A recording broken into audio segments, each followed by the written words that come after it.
Well, we have a left. If I can get through it. Yeah. Yeah, I hear what you're saying.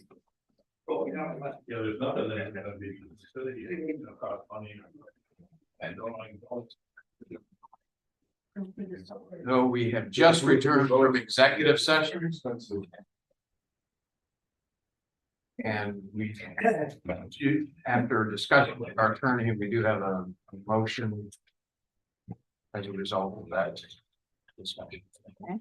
So I'm gonna make a motion to authorize the town attorney to make a final attempt to resolve the shoreline zoning violation at 23 School Street on the terms previously offered, including a $5,000 penalty and attorney fees.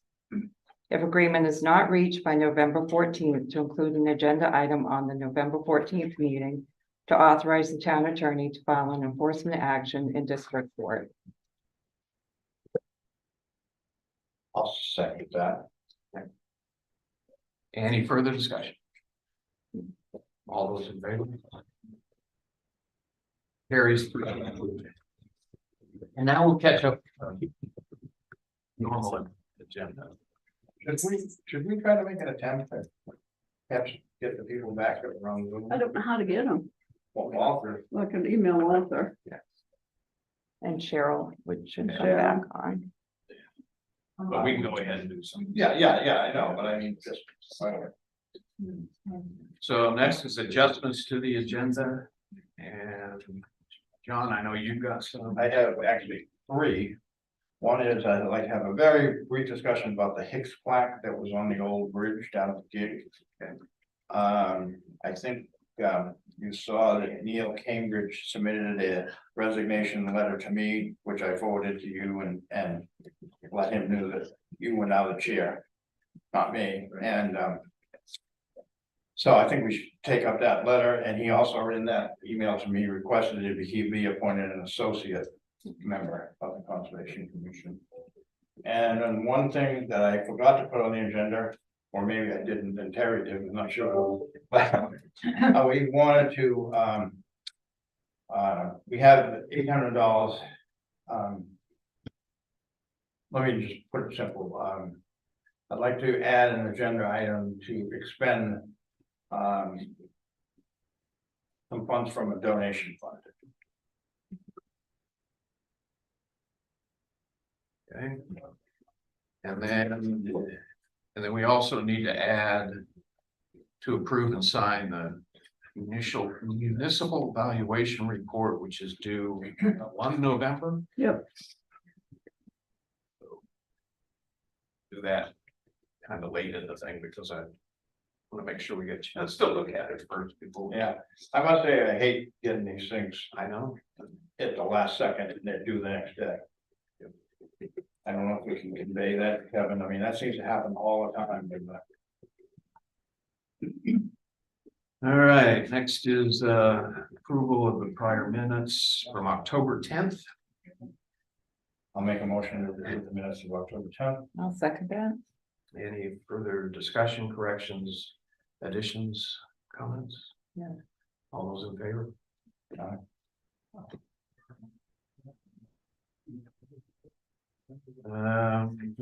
Do we have the sheriff? He said he was gonna be here around 1/4 So are you moving B and C down to later, which I agree with, but. Yeah. Well, I was looking for the sheriff first before I Okay. did that. But I do want B, we can move till later. C, we can move till later. Yeah, okay, that makes sense to me. We don't have, So is the sheriff? He said he was coming. he's supposed to be. I really would like to have a conversation. I mean, he sent me that paper that I printed out Yeah. for you. Oh, I was surprised that the the numbers of some of them weren't a lot different. well, maybe this will, So. Librarian is not here, but we'll skip new business. B and C. Request for. must see, C has nothing to do with the library. See, we can do. Oh, okay, yeah, okay, good. Let's go ahead and do C. Actually, I think, Sandy can speak to, see if she's interested, or you wanted to, they have the nominating committee has a recommendation for us to nominate a person to the incorporator. Right. So the nominating committee met a week ago, and we went back through, oh, so this there too. We went back to several names that, we had vetted. One of them was interested but not quite ready, and wasn't sure just what her role would be. And since that time, the board has formed, and I'm ready back to her. Or two people were brought up, one, and I went back to her, can I say the name now? Or was she, The one that accepted. the one that I sent, yes. Should I say that? Okay, it's Rhonda Nordstrom. And she's very interested in helping us network with local businesses and not inside town and outside town. And so I am recommending her to you to nominate for your next board of directors position. By the way, the other person said she'd be interested in a year. Oh, I believe we are looking at we recommended terms on the previous ones, and I believe we're looking at a 2-year, recommended Yeah. 2-year term here, although that's technically up to the incorporator, but. Right. So I'll make a motion that we appoint, we nominate Rhonda, Nordstrom to the incorporator of the corporation. To the board of directors, to serve on the board of directors of the corporation for a recommended term of 2 years. I will second that. all right. That was But any further discussion? All those in favor? Oh, no, I had. Oh, you had some, okay. Oh. But you're. No, I just, I think it's great that Rhonda's agreed to do this, and I think she, with her plugged into the local business community, that's a real asset. And I want to thank the nominating committee for doing our job. Right. Yeah. But, Yeah, we filled both of our slots. We filled all three of us. And I also, wanted to, if I could, before we vote on this, just. Does Rhonda know that we're meeting Thursday? She asked if she, oh, Thursday. Yes, she'll be there Thursday. So, to that, I'm ready to. Okay. All those in favor?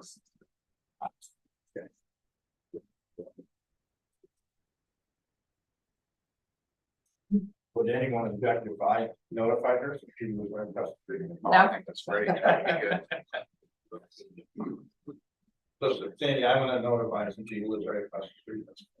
I can hold up the sound. Congratulations. All right, next is a request for change of new street name and address assignment. Well, neither Cheryl or Christine are here. And they both said they were coming. Did the door get locked or something outside? Cheryl was up on the screen. Right, and I sent her an email coming back, and I'm gonna go make sure the door's not locked. Sometimes people push it. Well, why about people? A lot of people in and out.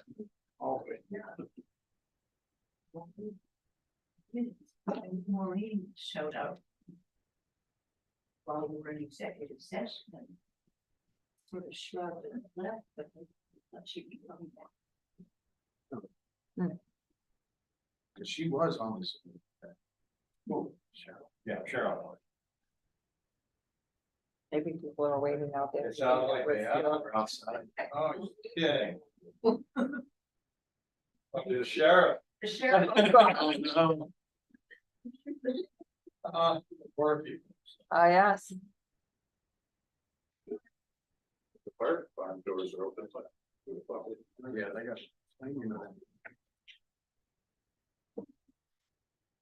Yeah, a few people were. Do by something. I need too much. Hey, look what Good stuff. they're all about to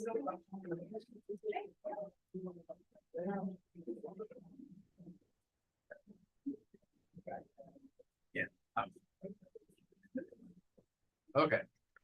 So now that we have, Don't worry, everybody. we will return to conversation with Sheriff Patrick Fulton. Welcome.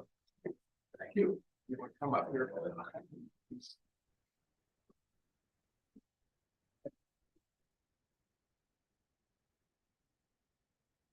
First thing to have. She's a town manager. A few times and visited and have to meet with you guys at some point, just to kind of introduce, I know one of you. I'm gonna say, my name is Pat Bolkin, you're Sheriff. I brought with me my Chief Deputy, Kurt Andrew. One of the things that we've planned to try to do is to get out to all the towns and at least make one visit a year, just to pop in beyond just meeting with the town managers, because they'll call us a while with issues, but meeting with the boards specifically to say, what are kind of your concerns? Is there anything we can do from a county standpoint? We are your only law enforcement entities. You don't have a town agency. That kind of makes it a little difficult sometimes because you don't have the local control, but I can help where I can help the best I can. So more of a Q&A, what you need from me, what can we talk about? Is there anything I can try to do to help? I've got one question before we, just so we can get it out of the way. Are you still working the RCC or? Yes. So, for background for most everybody, so they kind of understand how county government works. Sheriff's office is responsible for law enforcement and corrections. We are not responsible for communications and several other functions of the county. They've either got their own elected officials such as DA, or they fall under the commissioners and the county administrators. So communications is one of those entities that has traditionally fallen under the commissioners. Because of the staffing shortages and some issues, they approached me and asked where we were having some success with corrections in particular, trying to recruit, retain, those types of things. They asked if I would assist them in trying to get communications built again. So I'm connected to it, but I'm not necessarily in charge of it, if that makes sense. Okay. And have they thought about moving you on or moving somebody in? So we're trying to work on that. They're attempting to bring in a consultant to work with the director and HR to try to get the place back in order. It does need somebody to do it full time. It has been very difficult in my capacity part-time to try to work with them. So there's just some things that need to be refined, and it needs a kind of a fine-tooth comb to go through a lot of policies, procedures, those things, maybe a little professional development. So still working on it, but no success yet. And to put you on the spot a little bit, are you optimistic, pessimistic, or still, jury's still out? With regard to the consultant or just in general? In general. I'm optimistic. I mean, the challenge really is the same problem across the nation, that since coming out of COVID, the world has changed, the work landscape has changed, trying to recruit, retain people has changed. The salary that they are currently getting, because we're doing emergency salary, but if you go to the base salary, most people are getting that to work from home or work in jobs that don't require a lot of training and experience and knowledge. So we're really having to redefine what is a pay and benefits package in order to get people in the door. That once that's resolved, I feel optimistic that we'll be back where we belong. So, Thank you. I just want to get that elephant out of the room before we move on to other things. All right, I think John has some. Yeah, I do. I was looking forward to having this conversation. I've been acting as the interim road commissioner for a couple of years now. And I've learned a lot about roads and traffic and just paying more attention to it because of being in that capacity. But it seems as though we're having, in my opinion, a real issue with speeding and reckless driving that has resulted in quite a few accidents that I'm amazed no one died. Specifically speaking, over the last couple of months, there was a rollover where the state installed all those chevrons right at the south end of 1 and 3 Road, bad rollover, what I understand talking to the neighbors. We've had an accident just up above that where someone went off the road. There's been several of them. And having been out and about talking to the state people and the construction people, I'm amazed at how fast people drive. Like on Westbrook Street, I was out there last week. They were doing some ditching work. People come down those hills or over those hills at an unbelievable speeds and with the signage that's out there. So I do see the sheriff's vehicles. Oh, the state has actually lowered the speed limit. I don't know if you know, from basically the intersection with Island Road back up well beyond the south end of the Waterman Creek Road at 35 miles an hour, and people aren't going anywhere near that. And that includes that bad corner. But I do see the sheriff's patrols a lot up at the airport, parked there all the time on that straightaway where I'm not aware that we've ever had any incidents.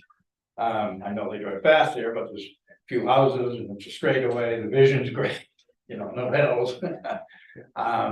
But I never see them on like Island Road or down by that bad corner. And I see them here quite often, which is a bad spot, there's no question. They fly by here, come down that hill.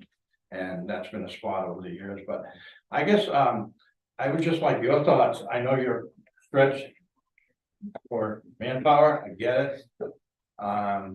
But I just personally would rather see them perch in different places than at the airport, which is where I see them all the time. And particularly that bad corner, with that new speed limit, I don't think most people realize. I mean, the state put up 2 signs, so that's it. I mean, you know, so I don't even think people realize that they lowered that. So, oh, there was another bad accident at the north end of Waterman Beach Road, rollover. Again, amazed that nobody could kill that car. It looks like it tumbled 40 yards off the road. It looks like it went sideways off the road by the skid marks thing. You're shaking your hand, yeah. And of course, then last year at that bad corner, the Chevron's the woman on the bicycle got hit and was airlifted to Maine Med, and I still don't think she's fully recovered from that. So I guess, and then of course 131 people complain about it all the time. So I guess I just liked your thoughts about what can we do about this? It seems to be an epidemic all of a sudden here. So. And I don't know if it's happening in other towns or not. Unfortunately, traffic is becoming an issue everywhere, yes. The biggest thing that we can attribute to it, or we believe we attribute to it, is the amount of violent crime, the amount of time we spend on those calls and not able to respond to as much traffic as we have traditionally done in the past. You know, we have an increased staffing, but yet the demand for our staffing is increased, especially when, like I said, when it comes to violent crimes and those things. We do make efforts to do traffic as much as possible. Like you said, you do see deputies from time to time parked at different places. A lot of the times they're parked doing reports, trying to do traffic if they can. Yeah, simultaneously. Right. So multitasking if they can. You know, it is a challenge. One of the things that will probably help us, which Kurt and I have worked on several times, is if we get specific requests, like the Island Road intersection or in that area. If you know where you want that to be, we can have the deputies dedicate when they are free to be there to go to those locations that you need them. A lot of the times they're just sitting where they think that they can be the most seen, because it's the visibility for that general return of, if they see me, they're going to slow down, they're going to follow the rules, at least for the time frame that they're on scene. So that's why you'll see them probably more in the open areas, because they're, like I said, doing reports, want to be highly visible. But if you do have specific locations, we can try to get them there. If you know the rough times, that also helps. You know, one of the things we have done with some towns is they'll ask for specific details. If we can dedicate somebody, we will. We even had one town where they actually brought a deputy just to do traffic for a period of time, where they speed limit reduction specifically. So if you 131 Oyster River through Warren, they dropped it from 45 to 35, same idea. They hired a deputy to work there for about 2 weeks just to help slow things down before they had more problems. So, it is a challenge. It is an issue. The more information we can get and where you want it, when you want it, we can try to make it.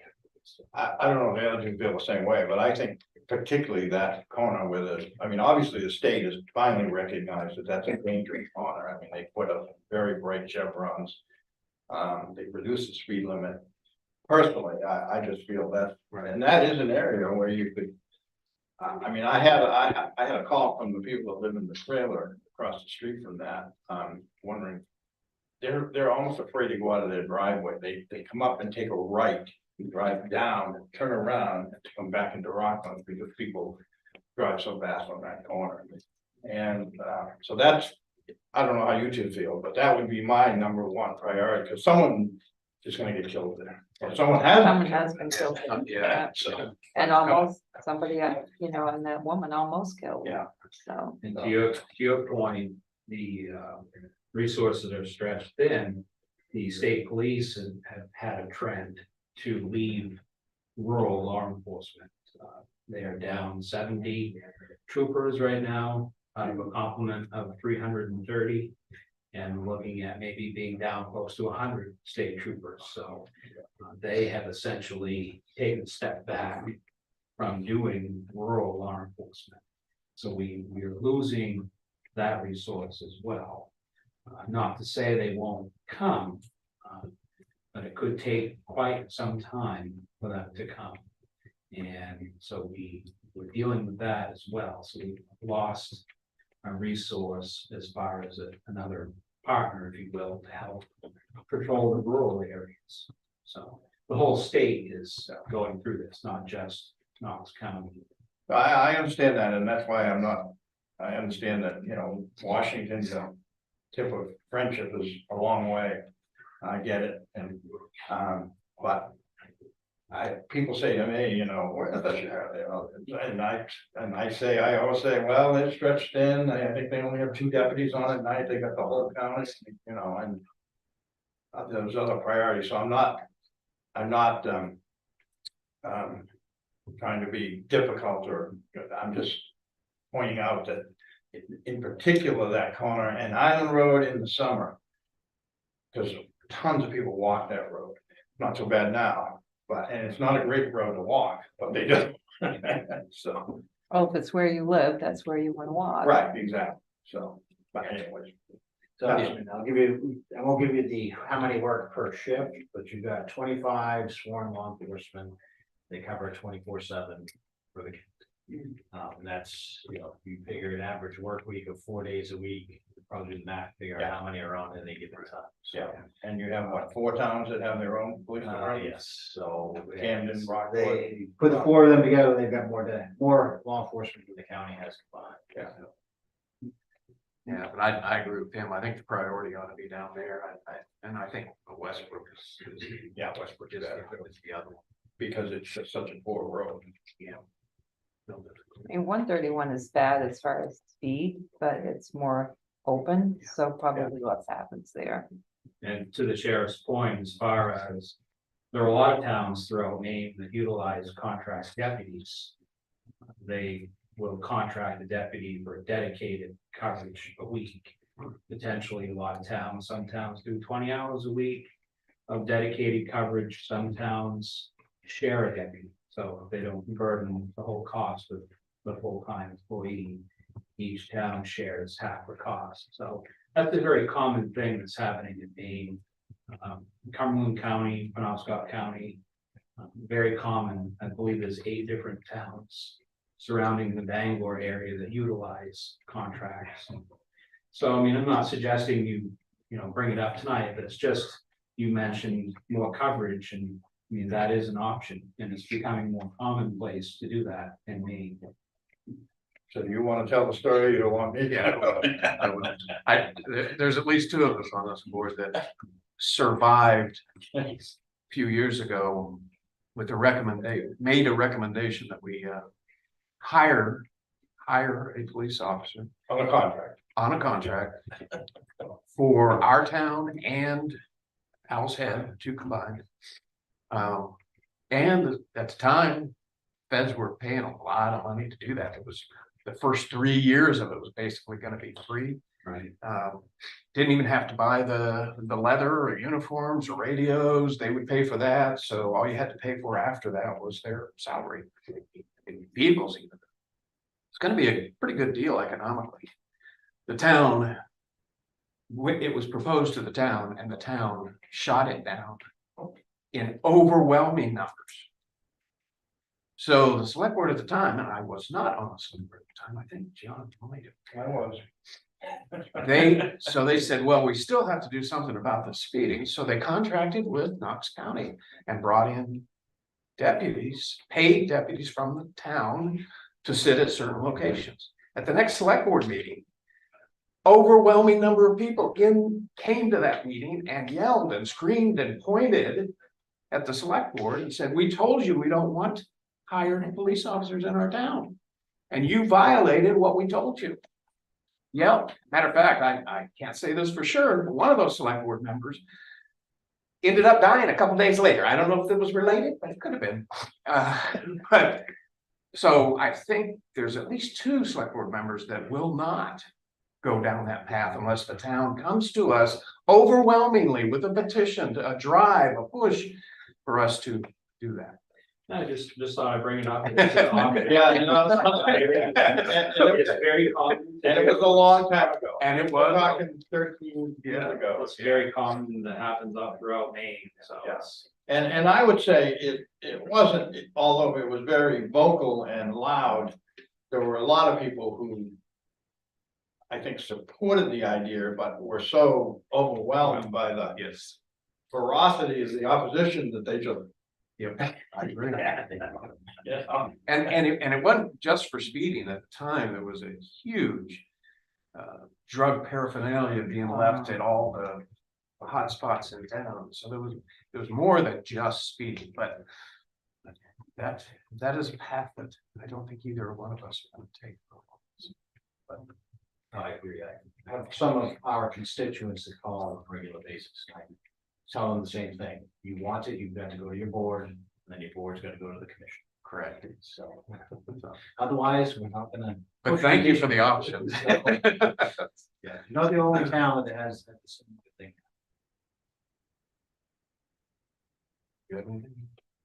You have anything else for us? You wanted to? Mostly just checking in, like I said, to find out what the bigger issues are. I know parking has been an issue once in a while. I think that's been sort of fixed down in McLean. This was better this year. Yeah, so, though there's not a lot that the sheriff can do for parking, but at least having the presence of the deputy once in a while does kind of get people to follow at least the signs that are posted. That is, I will add, I guess, with a contract, one of the things that makes a contract lucrative, at least to the towns that have them with us, is that we can do ordinance enforcement if we are contracted with the town. So if we don't have a contract, we cannot enforce your local ordinances. And we also have to have some conversation about who will deal with those at the time, because you need an attorney to take it to court and those things, because the DA will not move forward with local ordinance violations. But I do have one quick question. Speaking of ordinances, in the past, some sheriffs have been willing to do this, and I wouldn't say that some haven't been, but Terry is currently our code enforcement officer. And on some occasions, not very often, twice a year, maybe once a year, there'll be a situation where it's uncomfortable. And a deputy has accompanied her. Is that something you're still willing to use? especially in today's climate, our civil process is very similar. So she can call you and say, I'm going. There's especially with the troubled property. Yeah. Just that mere presence will sometimes help. We've had a few that it does not help with, and law enforcement then has to do its job, but. In today's climate, I wouldn't blame any agency or town for contacting us to escort that. Yeah, that's good for her to hear, I guess. So. People's tempers can sometimes get the best of them, and Yeah. it's hard to take back in action sometimes. Yeah. Thank you very much. Yes, thank you. Thank you all. I appreciate you coming. I did provide some numbers for you, so those numbers are 21, 22, and then what so far for 23, just to kind of give you a trend of what's going on for the complaint types here. Just remember, those are what are called into us, and they maybe like a 2 to 5% margin of error. They may have been entered as one thing and never changed, or it came in as one type of call, it changed to another type of call, depending on the deputy found as they investigate. So you have some of the crash. I was going to be prepared for you with the crash stuff, but I'm assuming you already are familiar with the DOT crash statistics website. Sort of, not. At some point, if you want to, I can introduce you to that. It will tell you exactly where you've had Yeah. What crashes when, what time of day, and all the demographics still around it, so. Although we found a couple of issues with that though sometimes. I mean, they did not have that fatality. Because it's down here, because it actually, the corner caused it, but it actually happened. The rollover happened 300 or 400 yards past it and the death or.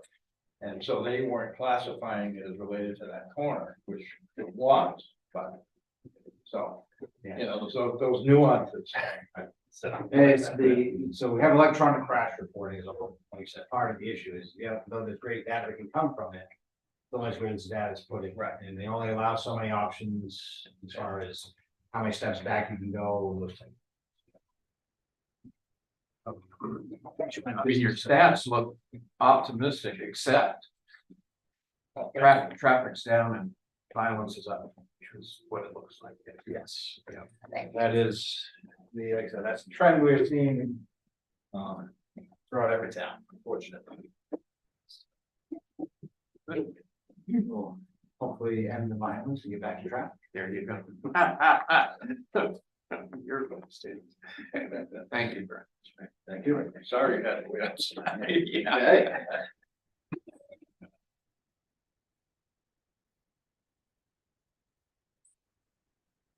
Okay, so let's go ahead and jump to where we are going to jump to.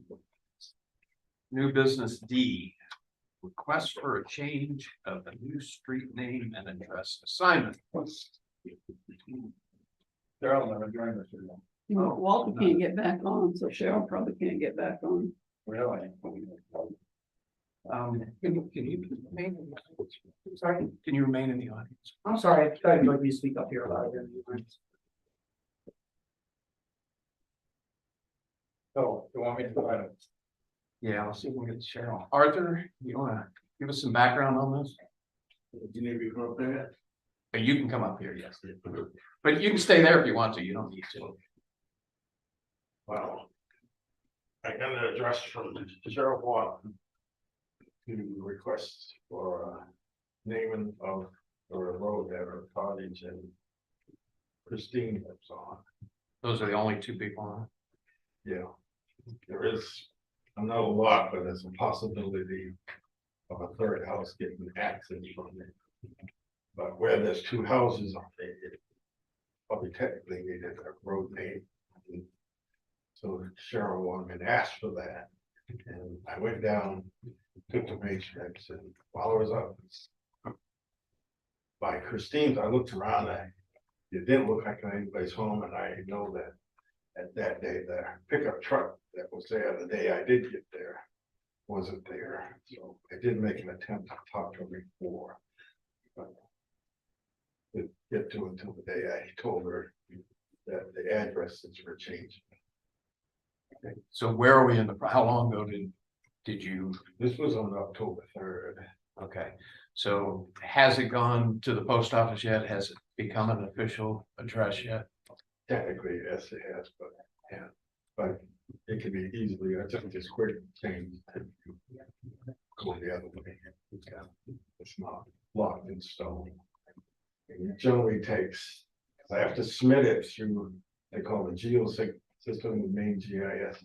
And they usually act on my submissions within 24 hours. And you've already done that submission? Can I ask a couple of just a process questions? So, we have an appeal filed. Well, actually, let me back up. So how long has there been two buildings?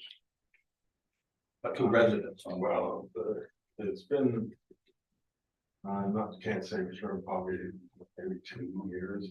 Okay, so this actually should have happened Yeah, a long time ago. Yeah. When the permit was issued for the second yeah, resident. but what she told me was she's tearing this little cottage down and she's building a new one. She being Cheryl? Cheryl, and that's why she asked about getting the driveway named, the road name. Okay. Okay. And then the other question I have, so we have an appeal filed of your decision, and according to the ordinance, that has to be filed in 30 days. Yeah. And I assume we're inside, the appeal was filed inside the 30-day window? Yep. Okay. Okay. And Did you filed the appeal? Yes, I notified, Terry Bates that I wanted to appeal. And the basis of your appeal with, I just felt that it was one-sided. I'm always available by phone. Nobody tried to reach out to me about anything.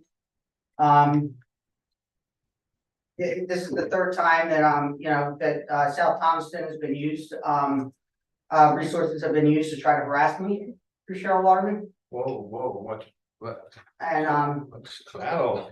What, it's been a long-running property dispute, neighbor dispute with Cheryl Waterman. I don't want to get into details about that part, other than the fact that, she sent the tax assessor up to my property, told them that I built another building on my property that I never claimed. That's not true. I never, nothing. I have no idea what you're talking about, and you said you didn't want to get into this. We're talking about the road right now, so. I just feel one side. I wasn't given a, opportunity to, to have any say in it.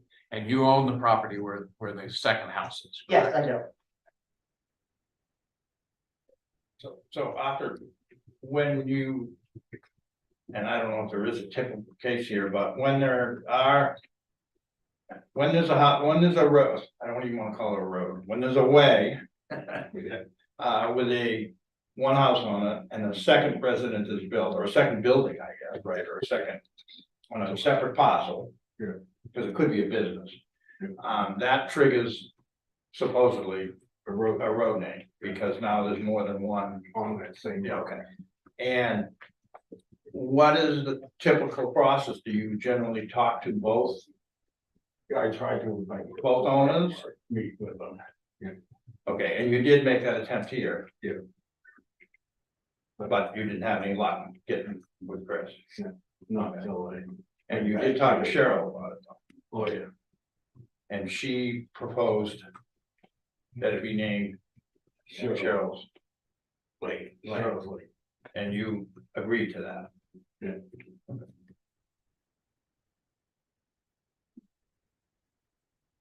Well, in my mind, this is a fairly simple process. I agree that one of the two property owners should be solely in charge of deciding what the name of the road is. And since they probably, I suspect they will never agree on what that name is between the two of them. I think we'd leave it to the road commissioner to come up with a name that is. No, not the road. I mean, not the road. The addressing authority. The addressing authority come up with a name that that is neutral.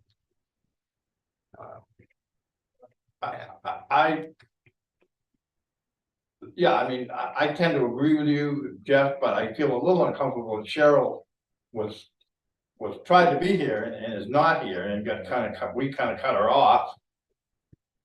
But would that change? Well, I'd like to hear her side of the story. I mean, we're basically making potentially a decision here tonight to go, if we go the way that you're going, because one of the persons didn't have a chance for input, and now we're doing this sort of the same thing on the appeal process.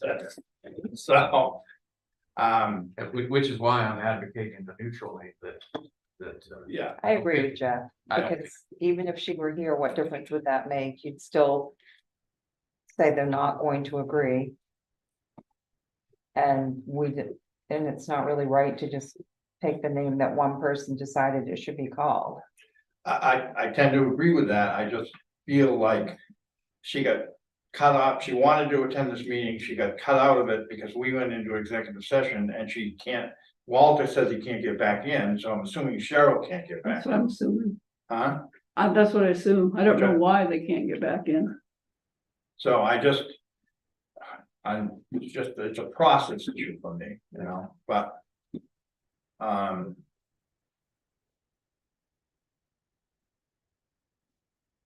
But I can be outvoted 2-1. Yeah, well, I mean, that, my recommendation is that we vacate the Cheryl Lane and that the naming authority come up with a new name for the road that is either satisfactory to both parties or unsatisfactory to both parties.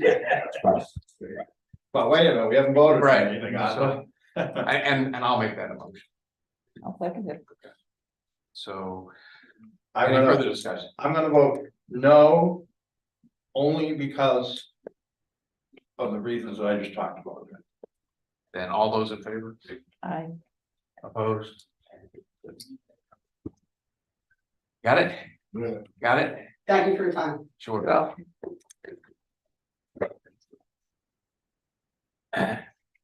And we move on. Anything else? Not unless you. Move to cutting babies. Yeah, go back to B. Okay. That was- Under new business being. I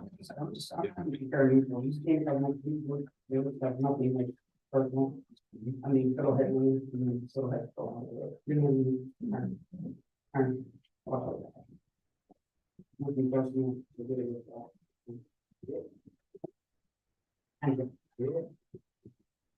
Okay, now we're moving to new business B, discussion with the librarian. Community Center Director regarding director's nominee to the Board of Directors. And I do not have a nominee. I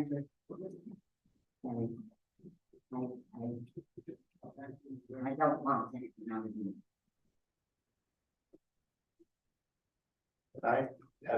In our first board meeting of the corporation, we decided as a board of directors that we would like to have a full complement of 7 members.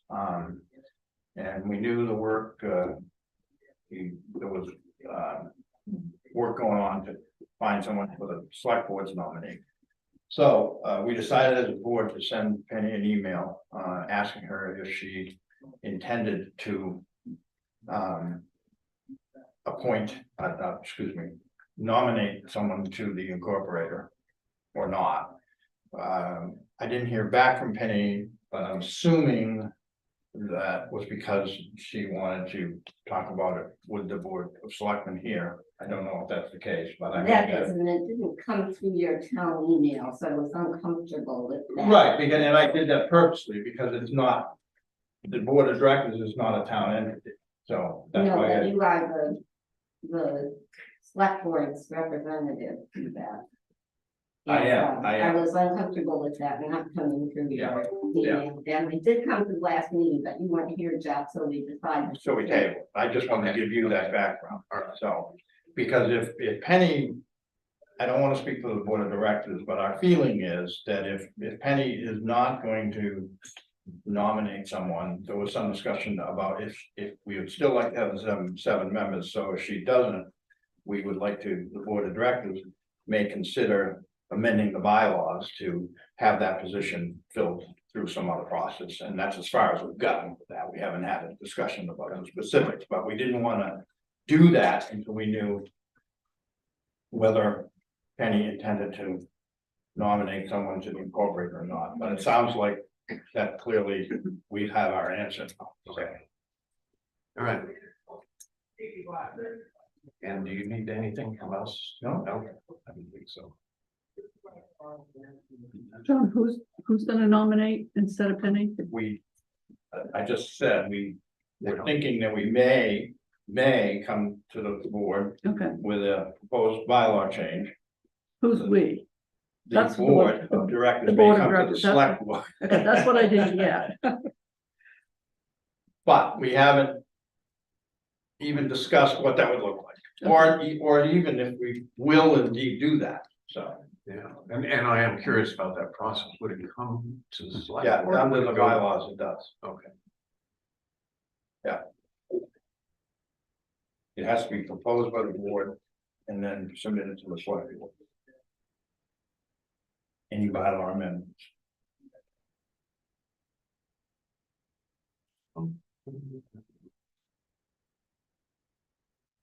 move to G. Got a question on? Oh, yes. I guess I'm a little confused with this process. And I don't mean to talk about Penny when she's right here in the room, but I'm gonna talk kind of in third person. When the selectmen appoint a person to represent a town position, like you just had with the address change. doesn't that person carry out the selectmen's directions? And if so, you know, I mean, I'm surprised Penny doesn't want to nominate somebody. But I also am wondering why she wouldn't. That's her responsibility as the director of the library. Since it's a select board decision to do that, and a town decision to move ahead with this whole process. Well, I see a difference. I mean, this is in the bylaws of a nonprofit private corporation. That one of the original members, can be nominated to the incorporator by the town's librarian. And I guess my feeling is if the town's librarian chooses not to do that, that's not an assignment she's getting from the town. That's an opportunity that was extended to her by the bylaws, which were approved by the town, so it gets a little circular. Yeah, Yeah, but personally, I have no interest in forcing Penny to nominate someone if she, Well, Doesn't yeah, that's want- why I said third person, it's really not about Penny, I guess it's anybody in any position. okay, I guess I'm not, I guess, Does Terry decide not to carry out an ordinance because she doesn't want to? If she's the CEO, I mean, does the director of 9/11 decide he doesn't want to rename the road? I mean, it's just I guess I see, procedural. yeah, You were talking about procedural, I guess I don't understand what the procedures would be then. I guess I see a difference, Okay, well, but mine is just a. I'm not maybe articulating it very well, but. and I do see a slight difference, because it's a set of bylaws that are changeable by the board, so it's. But only approved by the town. They're gonna be approved by you though. Did it be approved by the town or just? I think The changes by the bylaws come back to the select. But yeah, Right. I'm pretty sure. I don't have that committed to memory, but. If I could just add something from my recollection of when this was being discussed, because it was discussed at least one of more meetings that I attended. And it was put in terms of the library director should have the opportunity. Not the obligation. I mean, I think that's where you're coming from, John, that there should be. She should have a channel in which to weigh in if she chose to, and she's choosing not to. That's how I view it. I mean, I'm quite frankly disappointed that that's Right. not happening, but I mean, I just don't feel, I agree with you. It was like when we drafted the bylaws, I was very much in favor of offering the librarian the opportunity to nominate one person. But, yeah, so, And on the other side of it, I mean, that was the select board was supposed to nominate two, and no, we nominated two. well, we did. We just did one We tonight. did one tonight, but up until tonight, We couldn't find anybody. right, we couldn't find anybody, so that's why I kind of view this a little bit different. But Penny, did you want to speak to it? Well, I thank you, Sandra. I do feel it was an opportunity and not an obligation, and I can't support the bylaws as written, so I decline to have that nominee come from me.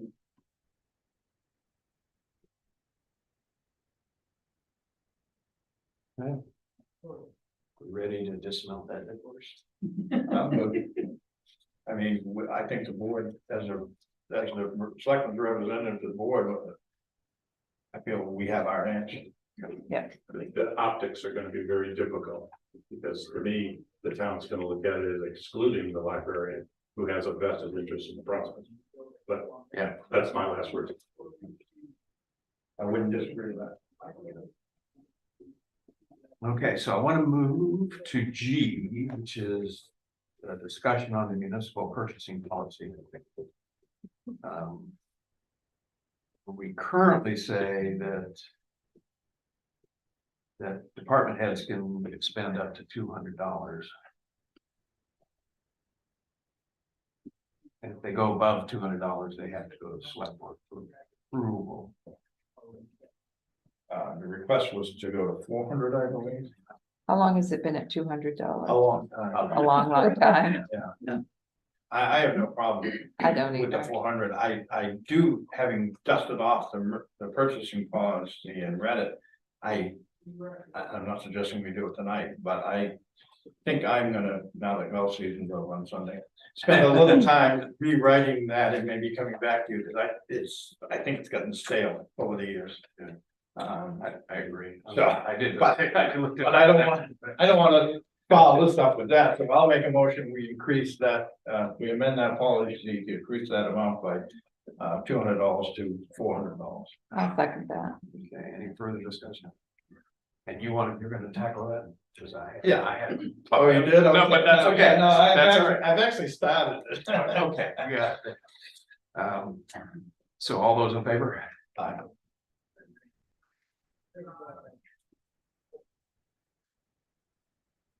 Let's move up to how we enforce prohibiting ATVs on town properties.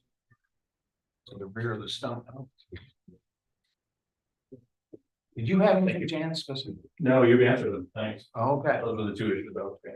thank you. Oh, wait a minute. Oh, thank you. Not personal. No, it's down. Thank you. See you. You were ready. Oh. Uh, I sent you. Yeah, I've been giving this quite a bit of thought, and I think we might want to reach out to like some ATV clubs. And maybe have a discussion, I don't know if there's any local ones or not, but there must be, this club for everything. And maybe some other towns that have town forests or whatever. And I also think that rather than, I mean, I do think we have an obligation to perhaps at least try to put up a couple of signs at the Smith boundary lines. I don't have a high hope they're gonna last very long. But I think we owe that to Jeff to at least try something as simple as that and see if it does. But then I think we need a larger conversation about whether. I see this tying into a larger conversation about, are we gonna perhaps propose to town meeting that some of the backland of the town be sort of, for lack of a better word, I don't wanna say combined, but similarly used for conservation purposes. And if that's the case, do we want to then ban ATV use on that property? As well, or do we want to somehow allow some limited use, which would then make it easier to enforce it on the Smith property and perhaps the Klein property? It just seems to me this is gonna be a tough. This is gonna be a tough job, and I think we need to look at it in a bigger picture. Other than perhaps maybe getting a couple of signs and putting them on where Rose Road crosses onto the Smith property.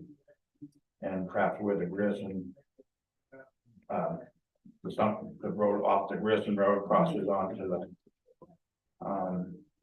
the Smith property. And then there's another little road that comes this way, perhaps like 3 of them, just to at least. Set aside the Smith property. I think we owe Jeff that much. Yeah, In the short term. Yeah, and in general, the way you disallow activity on property, any property, is by posting it. So I think we're obligated, I think, to put some signs up there. My suspicion is they'll last about a week. Yeah, now, we just had the sheriffs in here, and although they aren't able to enforce that, the warden service actually is responsible for enforcing those postings of somebody. I also think son, but perhaps correct me if I'm wrong, but I also think when we met with the gentleman from the Maine Forest Service, they said that they would be willing to attempt to do that as well. If I remember. Oh, you weren't there that day. It was You know, but Catherine. I've and- heard that. But you have it. Yeah. That if, I think it's possible we might need an ordinance or at least an official policy or something, so that there's a rule they are breaking by coming in with ATVs. As opposed to just posting. That's a good point. Yeah. And Well, once maybe- you have that, then they will, they would be happy to help because ATVs are very destructive of the land. Another, Catherine couldn't be here tonight, but she wanted me to make the point that we're going to be out asking for donations from people, and maybe grants to repair the damage ATVs have already done. And that if we're gonna let ATVs come right back in and repeat the damage, then, we've just wasted people's money, Right. and that's not going to sit well. Well, I also think it's a I- little difficult, just There's no, I mean, there's no repair plans at this point. I mean, well, something needs to be done on the very damaged and deteriorated road on the Smith land. That is, when we were looking at it, and I haven't physically been there, I'm not sure I'm fit to get out there and look, but those who have looked have said it is so torn up that you could not even get an emergency vehicle in if you needed to go in and rescue somebody or deal with a fire. That road's going to have to be repaired, and the damage is from ATVs.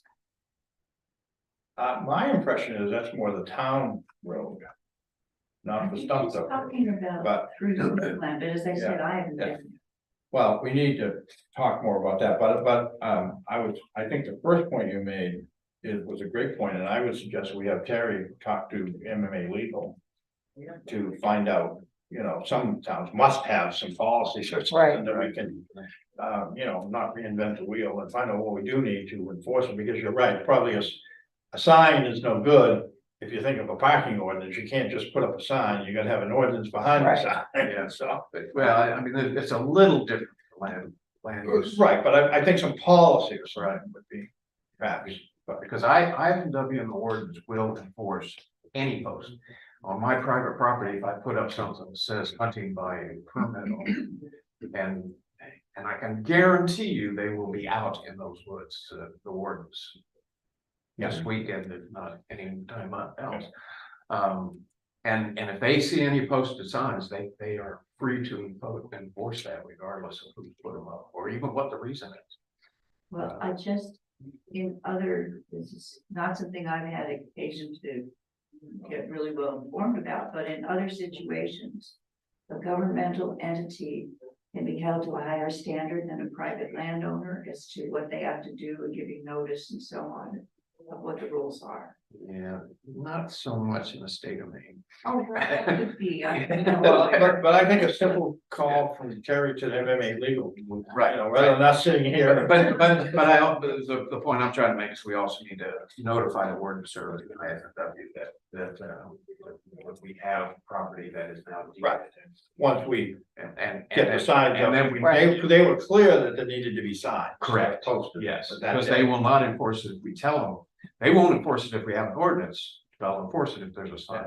All right, so I mean, that's a start and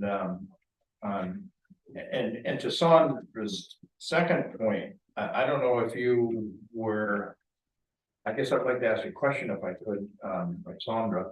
Were you suggesting that on the town property that ATVs should be completely banned from the town property? Did I kind of hear that in the background there? sorry. I think my difficulty is in trying to understand how you have these two properties side by side and ATVs are okay and miraculously you're gonna keep them off. What's next? And maybe you have a sign here or there, but the part about being an ATV is that you're an ATV and you're not really following a road necessarily, you just. So you got this long stretch of side by side properties and we have committed in the deed to keep ATVs off line. I don't know how in the world we're gonna do it if they're free to go in the next. But you got Just for the fact a that private that- parcel on the other side that's along the boundary. That doesn't prohibit ATV, so I'm not sure. And I guess, and I personally believe that if we're gonna prohibit them anywhere other than on Smith's property, the town has to tell us, yes. Yeah, I think so too, but I am not, Oh, no, I think, yeah, that it, yeah, on Smith's, we commit it. The other is no question. right, Klein's open and the town property is clearly open. Well, the Klein, the 1 acre of Klein completely surrounded by Smith is not. Well, because Right, okay, technically so we're only protected. talking about the It's a 10 10 acres acre. of Klein that are so impenetrable at the moment that possible not even an ATV could get in it, but. But I think that now is town property and there are no restrictions, so I think that what you just said transfers to the former Klein property as well. You know. And you're right, as a practical matter, the one that's surrounded by the Smith property, it's not an issue.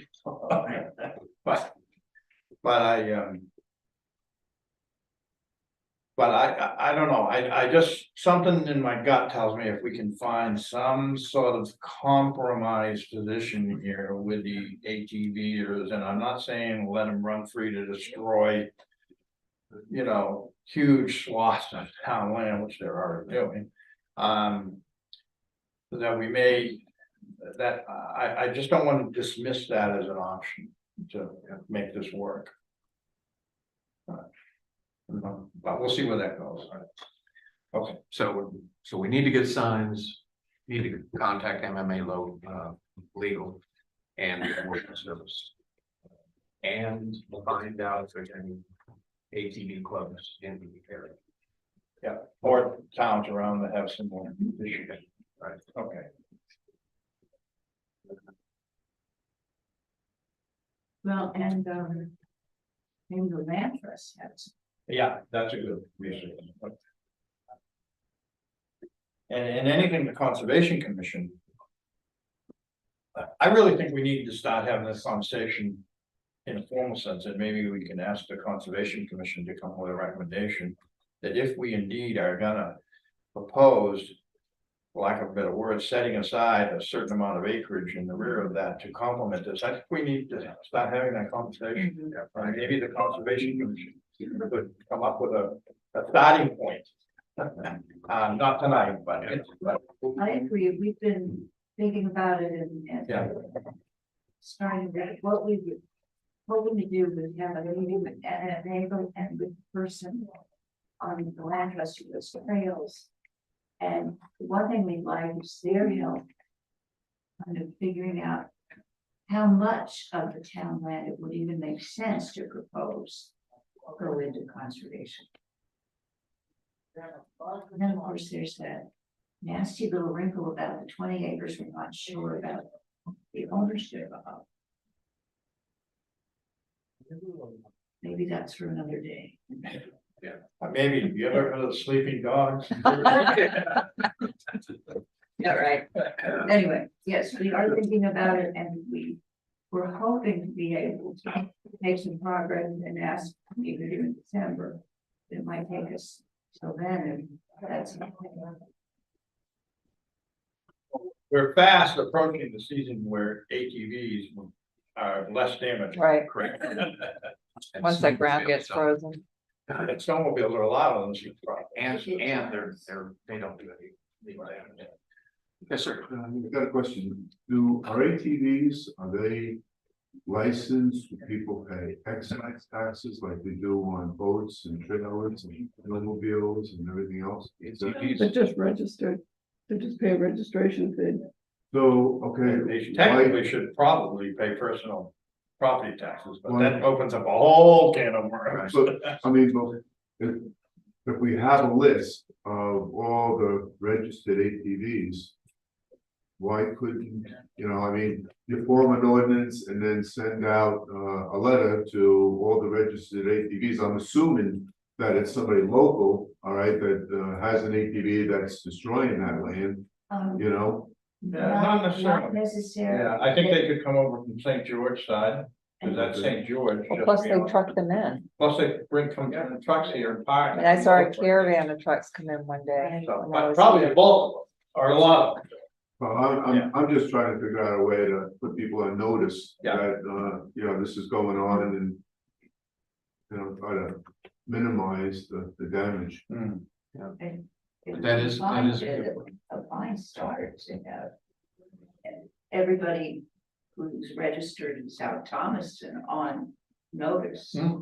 that would be good. And you probably can get everybody who's registered in St. George, because it's public information, I imagine. Well, I'm sure I'll say whatever, but I have heard. And I can't remember where, maybe it'll come to me, but I've heard talk about, oh, we hear you're opening up some land, our club is really, eager to come try it out, and they were not local. So, yeah, this could become very attractive to, You've heard that from I can't Hey, remember, Ed? yeah, but I Oh. can't remember where. That's not good. I know, no, but yeah.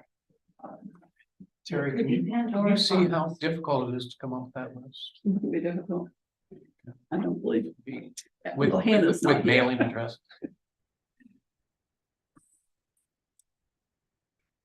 I think it's very good. Okay, jumping all around this.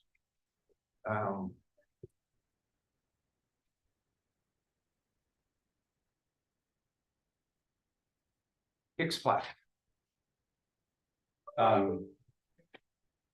Just to put this very briefly, we've had the Hicks plaque was taken off the old bridge before down in the gig. It was at Jerry's house for a long time. Somebody got it out. I think it might have been me. It's now been in the town office here forever. The plan originally, I thought, was that when the new bridge was built, it was gonna be reaffixed, the new bridge, which is where it was before. It's been sitting on here, no one's ever done anything about it. Beverly St. Clair actually asked me 4 or 5 months ago if I would look into. She said that she or someone else would be willing to pay someone to install it professionally, but they just wanted to make sure the DOT was okay with it.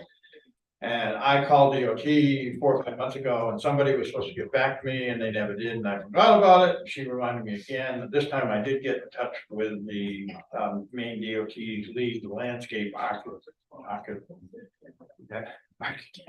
Thank you. And lo and behold, I got an email back and said they no longer allow anything to be attached. And not only that, they did some research in the legislative research library, and that bridge was never named after Hicks. And it doesn't say it on the plaque that it was either. It just simply says who he was and where he was mortally wounded in France or wherever it was.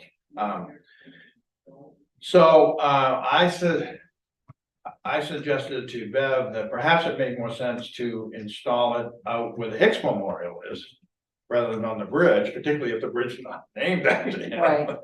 Right. And she thought that was a good idea. She wanted to talk to the Westgate Historical Society folks about it, but I said, well, I'd like to talk to you two first, because that was only my thought. It wasn't, anything we had talked about. So I don't know what you think. I don't want to get in a long protracted fight with DOT over this, but if somebody else wants to. No, and if it was never named after him, it seems like we probably at some point just put it on there and. When the old Hicks Bridge, the pieces of which are now part of that display behind. Which is by your house. Correct. Right. Where that was, it fell in. And that's why it disappeared. My suspicion is that when it fell in, somebody recovered the plaque from that bridge And moved and it. moved it over to that bridge. And so I think putting it back on the one by the Historical Society is bringing it back to where it belongs, in my personal. Well, I thought you could even have a little informative plaque, not plaque, but sign there that explained what this Hicks Right. was. Yeah, and, yeah, you know, I agree. But No, I think it's a good idea to put it there. So sounds like Yeah, do we need a vote? I think. I don't know. Wouldn't hurt. Okay, I'll take a motion on Okay, I move that we work with the Westgate Historical Society to install the Hicks plaque that's currently in the town office at the Hicks Memorial. I'll second that. All right, further discussion. All those in favor? Anybody in the public? Anybody got it drawn? All right. Expend donor funds. Yeah, we're, the corporation, the board of directors of the corporation. If you recall, we have $800 that was donated to by Walter Stanikoff, a couple of, not Walter, what's his name? Andrew, a couple of years back. We need $500 to file for our 501c3 status and maybe 600. So we talked about it as a board and we'd like to utilize whatever it is, 5 or 6, to file for our 501c3 status, which Sherry Dasco, who's an attorney, is working on putting together. So I would like to make a motion that the board authorize expenditure of, I want to say up to 6, I think it's 5, but to file, so the auxiliary can use those funds to file for its 501c3 tax exempt status. I'll second that. Any further discussion? Yeah, there's. What's there? All those in favor?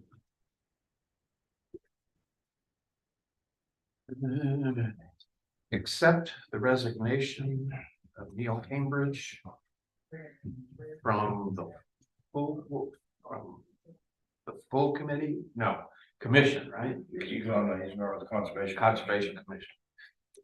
To accept his resignation and to appoint him as an auxiliary member. Is that right? Yeah. Associate, I think. Associate member. Oh, yeah.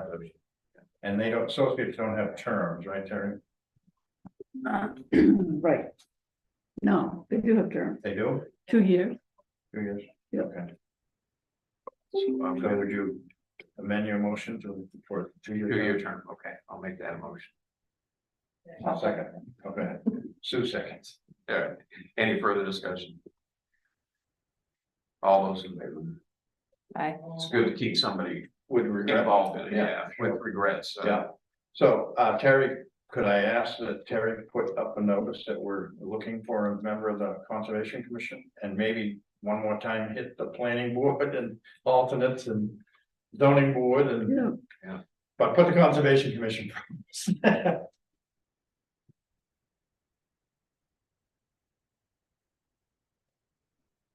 We haven't done the Sundog Solo.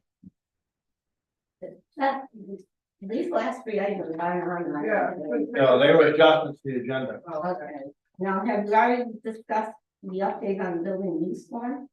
No, No, Okay. Yeah, let's do the Sundog. Execute a contract between the town of South Thomas and Sundog. I'm not ready to sign this. I'm saying, Terry, she sent a copy of this to the resiliency committee members. Nobody's responded. I kind of envisioned that they would review this proposed contract. Or at least link to a technical person and get back to us with any concerns or yes, we're in favor of it. I'm also concerned with the clause in the transmittal email that says something to the effect that the town should meet with one of their electricians to see if there's any upgrades necessary to the electrical work in the building to make this happen, which is not part of the contract. I was under the impression that had already happened. And they were thrilled about the new service that was there for the generator and that was all set, but I'm not sure anybody understands, we don't have a penny more than what this contract is. Right. And there's all kinds of stuff about in there, if they run into conditions that don't do this and don't do that, then they're gonna have to change orders, and where's that money gonna come from, and. So I have some concerns that that Link, at a minimum, Link hasn't looked at it. Or maybe he's looked at it, but he hasn't Hasn't come back commented, to us. yeah. And I just assumed the resiliency committee would meet and discuss this and take a look at it, so I'm not prepared to vote on this yet. And if we do vote, I'm gonna vote no. So you want to table? I would like to table it, but I'd also like to ask the resiliency committee to look over it and get back to it. I mean, if you recall, this was not supposed to be any work on the part of the select board. Yeah, I do recall. Never saw the contract. Terry, you said you sat there, right? I did, I did. To Neil, I sent it to the group once I got the contract. way back. When, yes. But I thought also that it was the Blackboard that was going to execute the contract. But Link was going to be our representative. But I've never heard, no one's ever made a recommendation to us about the contract. From the resiliency committee, the specific contract. I don't think when it was sent out that there was any request for a recommendation. But we're meeting Sunday, I can take that to them. Okay, well, but the email's new, and the email says that thing about the transmittal email, right? That's fairly new, right? I haven't seen. Or I don't is it think not? Did I didn't give them the email, I just sent it. We haven't. seen Okay, it. all right. And I didn't realize, when you said you sent the contract out to them, I thought you meant you did it recently. No, when the That's so. whole beginning thing started. Oh, so this goes way back. Yeah. Yeah, Okay, when they I got didn't the whole understand package. that. Oh, yeah, no, we haven't. Okay, I didn't understand that, but, we did ask Link to talk to Sundog and get us in line when the money was awarded. And at that time, he said that it was not going to happen until January, but now John says it's going to be April. well, that's what the transmittal letter said, Yeah. right? I'll send that out. But, so I hope we can, I'm just concerned that, you know, that. All of a sudden, it's like, well, you know, you need $5 grand for this and $6 grand for this. And. No, Yeah.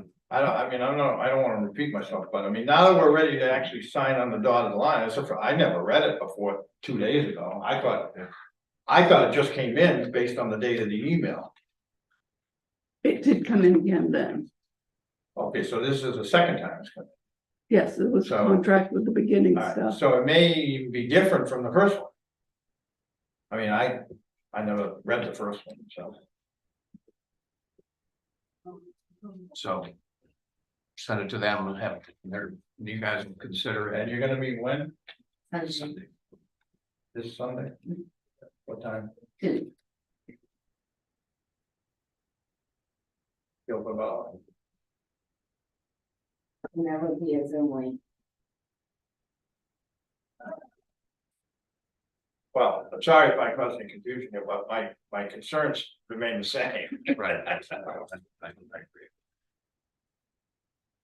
So, gonna refer to them, but also table. Okay, I'll make a motion, we table it pending recommendation from the resiliency committee.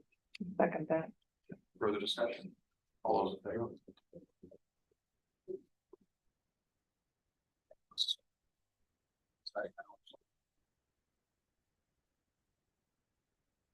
Possible new hire could be actually happen. Yeah, but I'd like to go into executive session, talk about that, so if we can go with these. We have to do that. All right, so ambulance write-offs.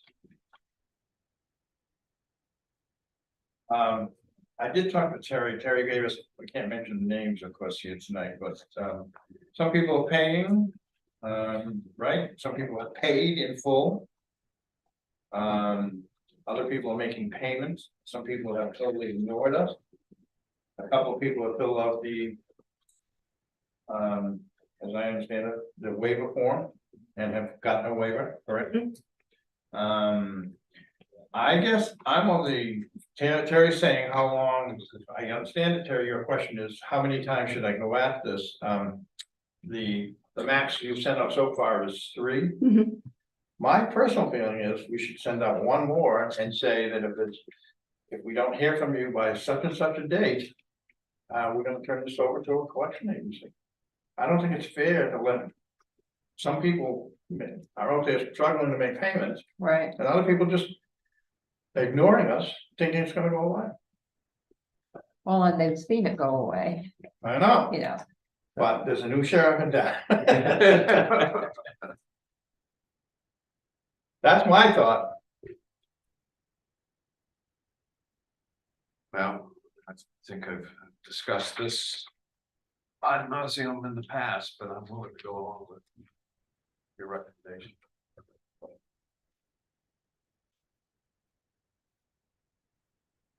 I mean, the other option is we don't do it at all.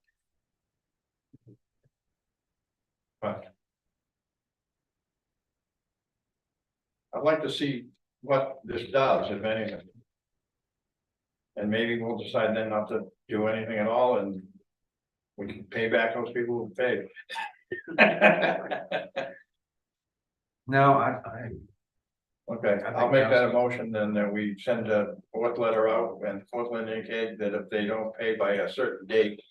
I'll leave that to you, Terry, what you think is reasonable. That it's gonna be referred to a collection agency. I'll second that. Does that give you what you need? go ahead. I just had a question. In the state of Maine, can you put a lien on somebody's property for that? I don't think so. The mechanic, you can go to tax lien or mechanics lien if you did work on the building. A plumber. But I don't think you can. I don't think medical, well, No, I don't think you can. I don't think you I can. don't think you can either. I don't know that for 100%. I know you can, mechanics can, carpenters, plumbers, Yeah. electricians, roofers. I just know in the state of New York, so and welfare, you can do it. Huh.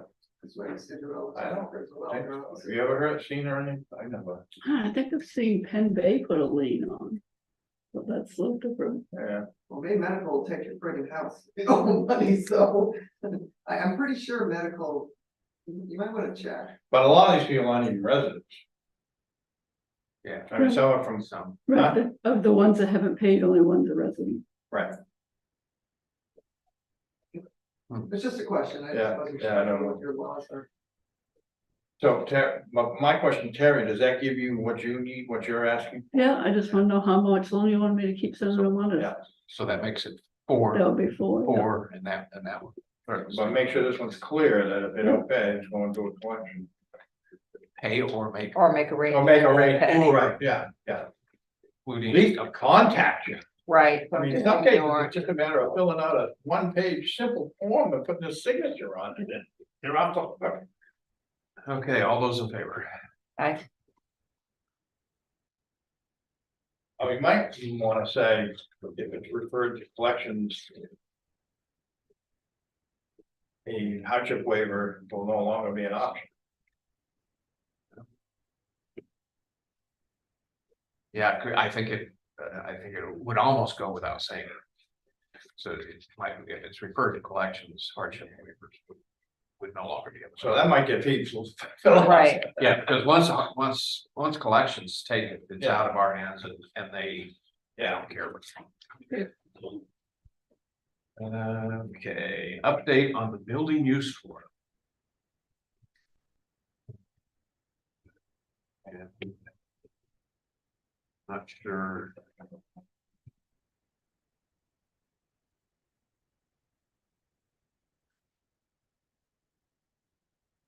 Oh, this is for beyond our building, right?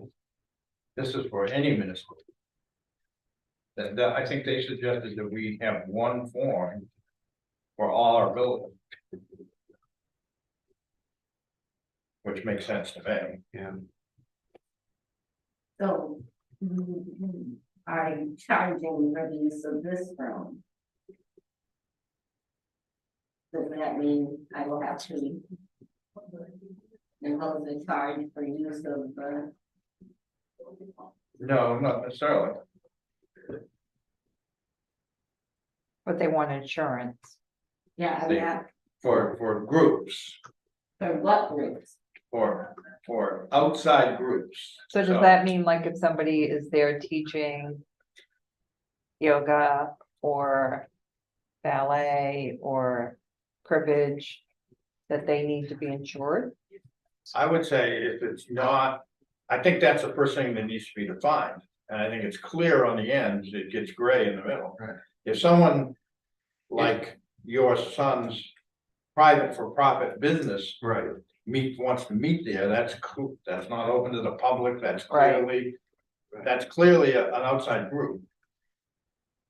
If the Boy Scouts wanna meet there, that's probably an outside group too, it's not a town sponsored activity, but if someone teaching exercise class or doing a painting class that is arranged and it's open to the public, to me, that's not an outside activity, that's something that the library and community center is sponsoring. Yeah. Does it matter if they're charging for the event or not? Oh, I think it does. Okay. Yeah, I think if the person who's doing the event is making money off it, then that Then clearly they have to becomes have an the outside group. insurance, right? But if they're charging, let's say someone conducts a painting class. And it says you gotta give $5 for the supplies, then that's, to me, not a charge, that's. Right. You know, and that's not an outside group, but I think we need to write that in a way so it defines what's an outside group and what isn't.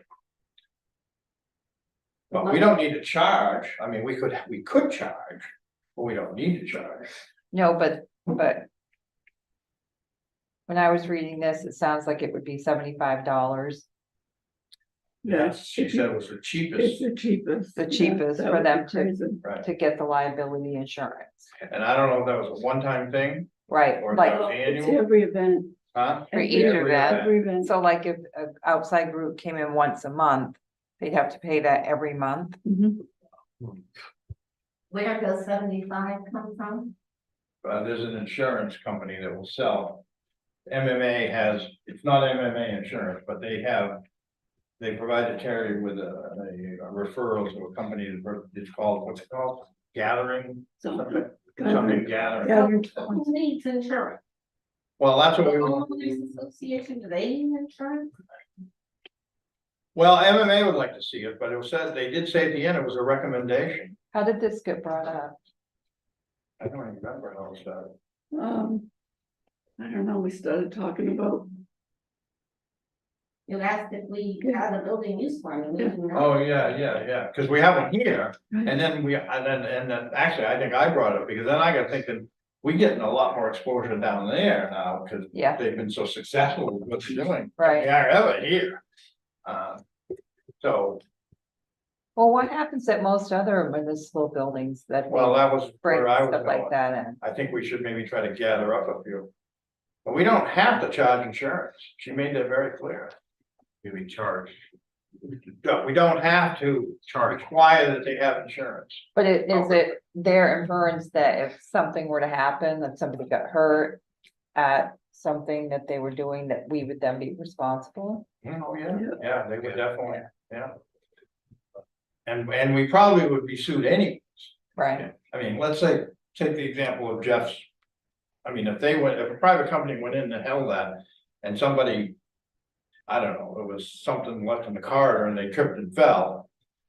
Or whatever, the roof caved in, or well, and that's not a good example, because clearly we would have liability. Right. But, If that company did something negligent during, right, they brought in a hot plate and it exploded. caught the or building on something. fire. Yeah. yeah. So they were negligent, we would probably get sued, they would get sued. But what if someone trips and breaks their arm? That's probably gonna be on us anyways. Right, I mean, that could be a patron of the library, it could Right. be. Yeah. A fiber artist who's there on Yeah. Thursday night, or it could be a homeowners association meeting, I mean, that. So who pays insurance? Well, we're paying for it now. Yeah. And the question is, do we as a town wanna shift some of the potential liability away from the taxpayers and put it onto the outside groups, not town-sponsored activities, but outside groups that are using our facility? And That's the crux of the question. And the thing is, 9 out of 10 of them already have insurance, a liability insurance. But not 9 out of 10 of the people using the building. That's. But Talking about outside group. groups, Well, Okay, it's so- the Owls and Book Club, an outside group. That would be a difficult one, probably Yeah, is, yeah. probably is. It's the yoga class, an outside group. What? Yoga. No, No. It's open to the public, it's sponsored by. The community center, it's done on a volunteer basis, unless run the it? instructor's charging. If the instructor, So if if you, they're charging, then they have to have a weekly insurance. yeah, I mean, I guess it depends, if it's something like Leslie's doing, it's not an outside group, there's no charge. But if someone's coming in who's a certified yoga instructor and they're using your space and they're charging people $75 an hour. and they probably already have liability. Or should. If they're a Now, business, what if the library's paying someone to fill in for Leslie while she's gone, Then but that- not charging the, But that's, the user? that's not an outside group then, the library's paying for it. Okay, I What mean, about but I mean, the- that's the trick in this, we're gonna have to define that, and that gets difficult in the gray areas. okay, so. The nonprofits that use the, They're probably an outside group. and most nonprofits have liability insurance. So they would just have to provide a certificate. The of their Lions insurance. Club provides a certificate every year to the town, well, provide one to them, and if it changes, we tell them. To be renting downstairs, it's almost all nonprofits, if they are a registered nonprofit. They have liability insurance, $2,500 a year. Not $75 a month a week, but. Now, a homeowners association is a thorny one, because they Yeah. probably don't, Right. or may not. May not. Well. but they're oh, part of our community and they're using the Right, space. Right, and that's what I'm saying, or a road association or something, you know. Yeah, they wouldn't That's- have it. Hmm? They probably would not have insurance. A road association probably. Yeah, But a whole- and those are the dicey ones, So, though. I mean, a whole probably would. Hmm? A whole probably. Yeah, they probably would actually. And then and there's. The,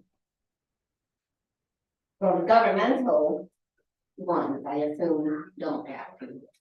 The Knox County is the primary one in through. Well, we required the state to do it here, and they decided not to do it here, right? Right. They didn't want to pay, Right. they didn't want to pay for the room. Oh, they would have provided a certificate of insurance? Oh, we didn't get that far, they didn't want to Oh. pay. No. I don't know, And what about the pop-up music group? well, that's again sponsored by you guys, right? I mean, it's not, No, they came to us and asked if they could use the room. yeah, but it's open to the public, And right? it's free. It's free, no one's making money off it. Right, I mean, they're not an incorporated group, are they? no, Yeah, so I don't see that as it's random. I don't see that as an issue at all, or mahjong. or- Yeah, and whether they ask you or you ask them, isn't really the determining factor. I- So the only ones that would have to fill out a building use form. So they'd all have to fill out, No. well, not the outside groups would have to fill out. Okay, But so is the pop-up music an outside group? I would say no, based on what you just told us. Yeah, But- if it's different people that come all the time, how could they do that? Well, that's just You it. know, Yeah, And as far as the building use form, that you can determine that whether, because it conveys information to them and conveys information to you. When they're doing it, where they're doing it, how they're doing it, what they have to do ahead of time, what they have to do at the end of it.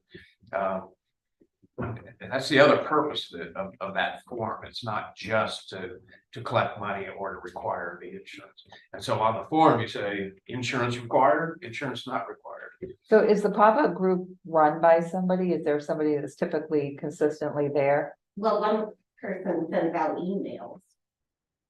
But they may or may not be there.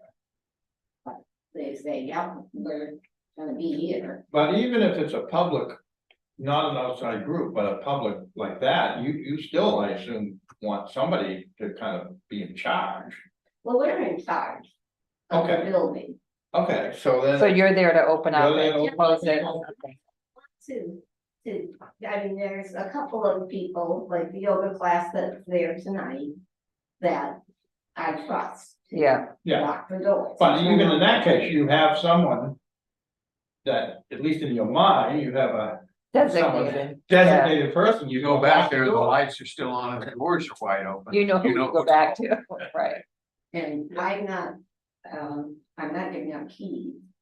Yeah, We are responsible, I'm even out volunteers have keys where we have designated key holders who open the building. Mhm. I will say this, I do think one critical part of an outside, one critical part is if it's sponsored by the town, it probably has to be open to the public.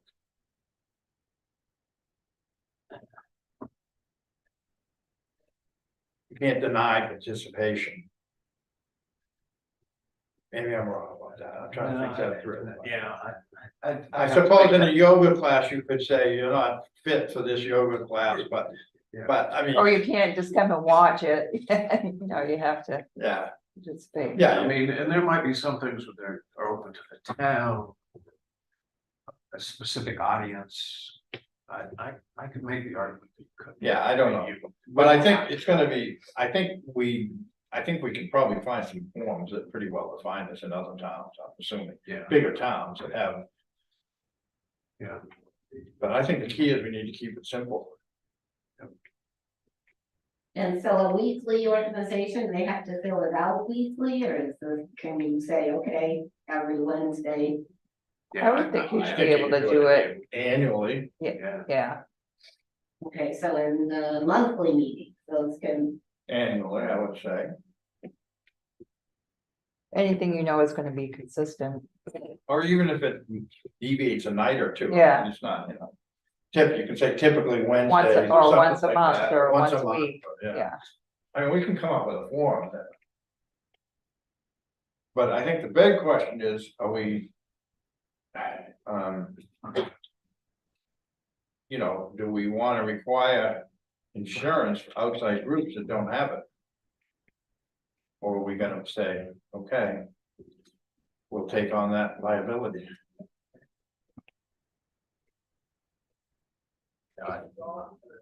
I think there is a line.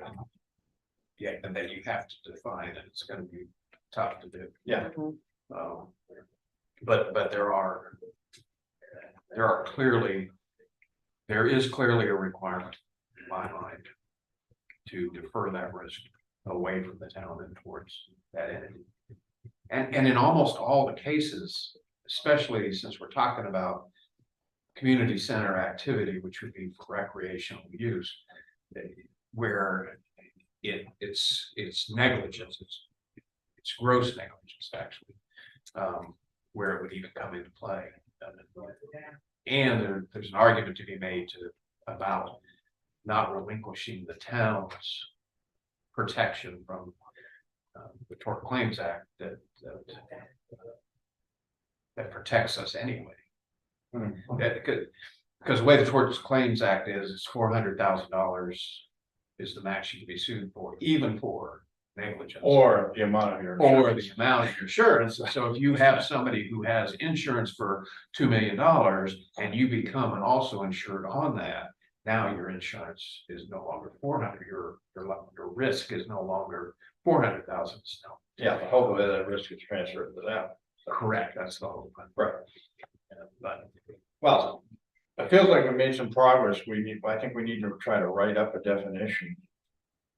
Of outside groups. yeah, if you want to do that, I'll do that too. You can do that. All right, I'll work on it with that. Yeah, maybe we can. And I know the school has got some words Okay. on that. See where they can find out. Yeah, and you know, I bet this, maybe Terry, you could call around, or I don't know, next time there's a managers meeting or something. You could. Are you still going on? Yeah. I could put it on the list.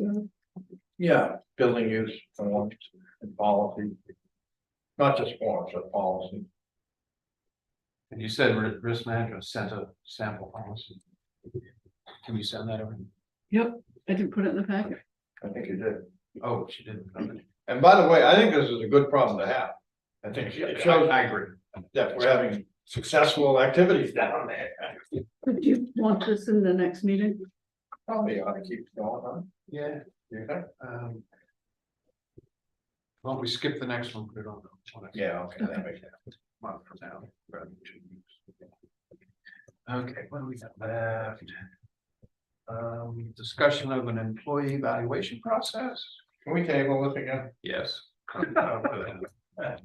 It's, Yeah, I know. and you look tired, like I, you're getting tired. yeah, I am sinking fast. So whatever, so the only thing left is, approve and sign the municipal valuation. Return.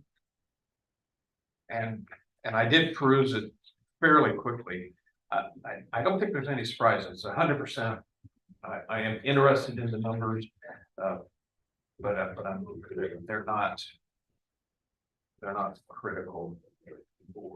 I didn't bump up his numbers against our appropriation. Did he include the? My only question is, did he include in our municipal appropriation the use of the land purchases? And, cause that was not on some of the earlier sheets, you know, the 80, what was it, 85 or? How much was it? 50, 60 something. 67. I didn't check that. Cause I know on one form that hadn't been included when we were putting something together. I don't know what it was, 615.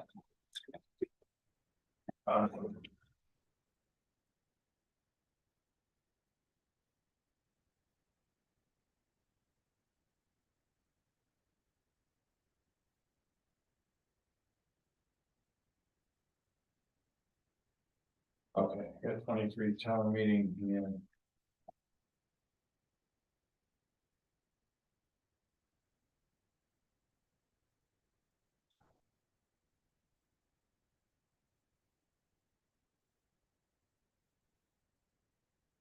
Can't even find that section.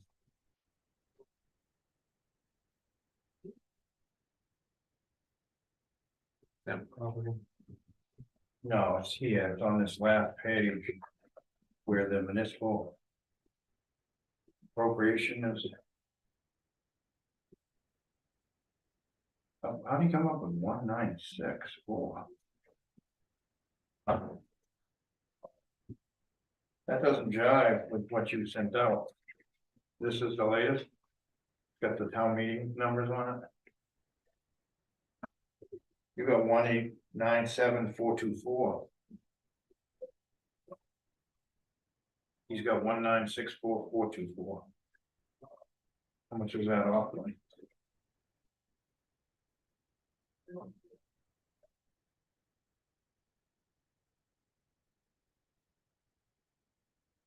I don't have my commitment stuff with me. What was the amount you said?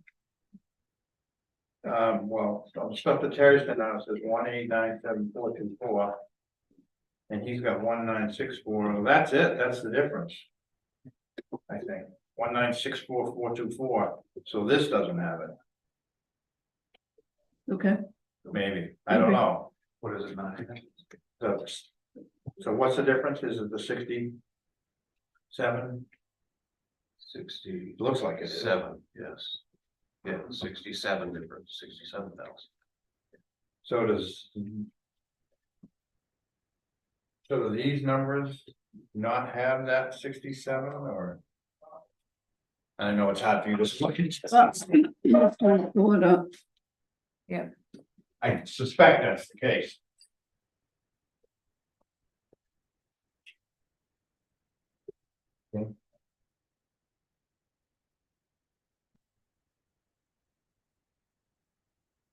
And I don't see anything listed there, so I don't know where you would put that. Is that the latest one? What? I don't know, I can't talk. I know, I noticed that.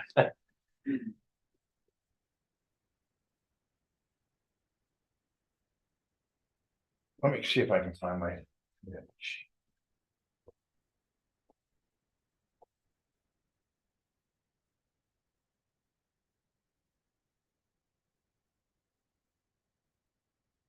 Why I hate getting these the night before.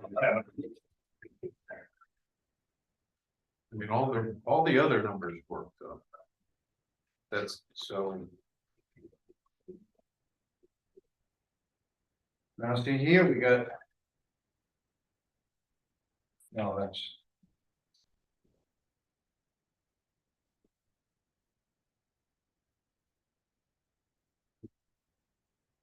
So the tax This is- rate, This isn't right, John. it isn't, okay.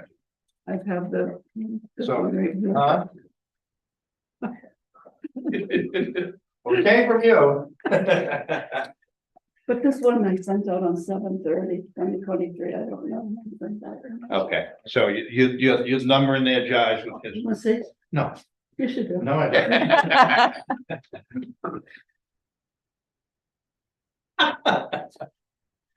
Okay, that's it. That makes me feel better.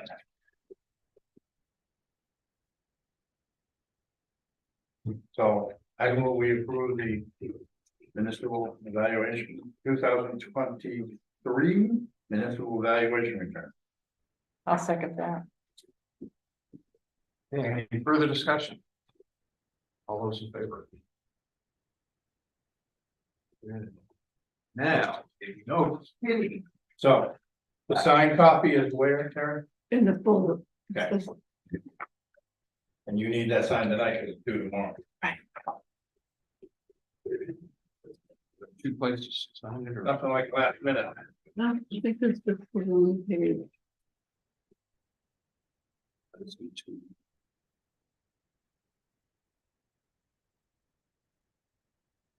I'm thinking that was- All right, I'm gonna have to come in sometime and go through this and get rid of some stuff that's. Let's not go to anything. You may get stuck in something else. All right, now, the last thing we have, I think. Any donations to speak of? Or other correspondence? And next agenda item, you got a pretty good idea, Terry. And our future meetings, right now, we're scheduled for the 14th and the 28th of November. And we have one for December, didn't we? The 12th, just the 12th. That's what we were hoping. Okay, fingers crossed.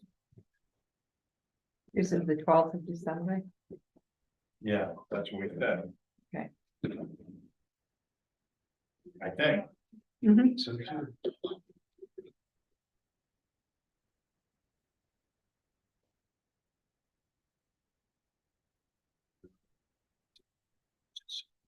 Uh.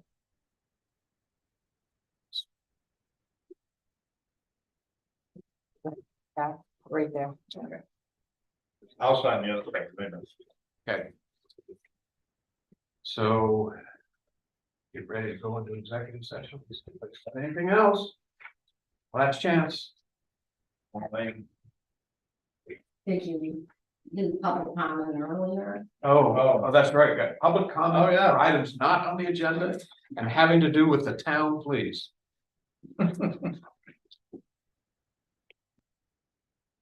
Bill. I don't know, I can better at the beginning of the meeting. I don't, we've never had a problem with this or the week conduct during public comment, but. I think there were. Could have been some public comment, but they gave up and left. Well, I did ask, as they were leaving, I asked if they had anything else, so. But Who do we think had public comment? well, the only ones I thought like was Jan, and Oh, I asked him, and he said, no, he got everything done. So, well, I still feel that. People shouldn't have the right to just wander in here and be first up on the agenda because they didn't get on the agenda. You know what I mean? And I feel it's I've always felt. That way in some respects, that, and people think that all of a sudden they can preempt everything. preempt everything. I don't see the second place to sign this. I didn't see his. This one. No. Did, someone tell you there was no sound on the planning board No, meeting? Yeah, I did, I commented, I tried to log in and watch it on YouTube, and there was absolutely no sound, really? yeah. So I couldn't listen to anything, No, I'm sorry. I don't know why. yeah, no, I don't know, I was, but I thought, first I was like, it's my computer, and it wasn't. That's almost as bad as locking people outside. How did that meeting? Never mind. It was a long meeting. Was it? Yeah. You can tell by the looks on some people's faces. It was long. Don't even mention that.